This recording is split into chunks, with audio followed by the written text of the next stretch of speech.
how do you see the United States implementing nuclear power nationwide? Would it be small modular reactors in every city or more regional?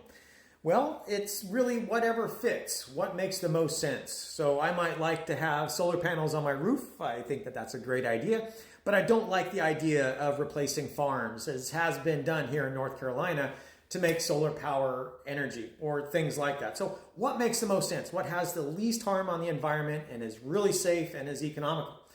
Nuclear does have the issue with economics, but because it's the most environmentally friendly, the least amount of land, the least amount of materials, the highest capacity factor, the longest living that in terms of it lasts longer without requiring replacement. All of these things make it very, very environmentally friendly, and it's as safe as renewables. So it just makes sense to have some weight there if that's our priority, being environmentally friendly, being safe. Nuclear is the answer.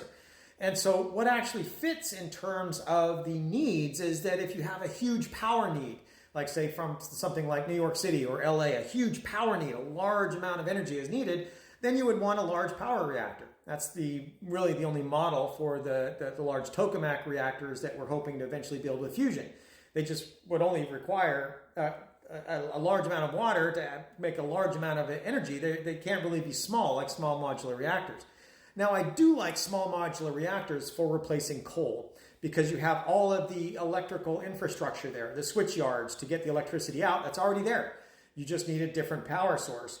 There is an issue with the fact that coal, it concentrates naturally occurring radioactive material, and that's an issue for nuclear, right? Because we have extremely tight regulations for nuclear and how much radioactivity is allowed. And because coal had never been held to that standard, they were able to put a lot more of that radioactive material in their environment. So that can be addressed.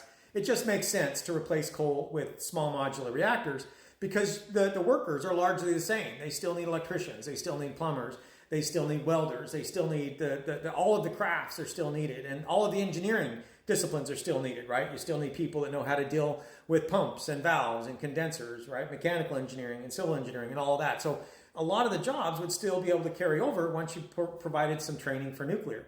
And then in the end, we would want fission batteries for disparate sources so that if we made swappable batteries for electric vehicles, you would be able to use fission batteries along the interstate so that they're continually recharging batteries so that you could use a standard electrical vehicle and you just pull, when your battery runs out, you pull over to the station up ahead and you swap out your battery like liquid propane, a similar kind of concept. And you just get a new battery and you keep going to the next charging station and you swap out your batteries, and it gives you the ability to do long distance without having to have some revolutionary battery technology.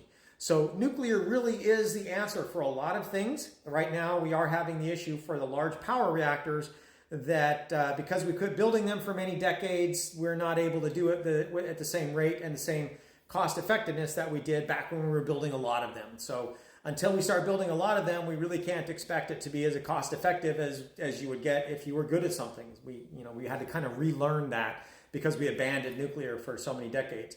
So that would be my vision. That would be what I would predict, assuming that logic prevails, but we'll see what happens. And thanks for the question.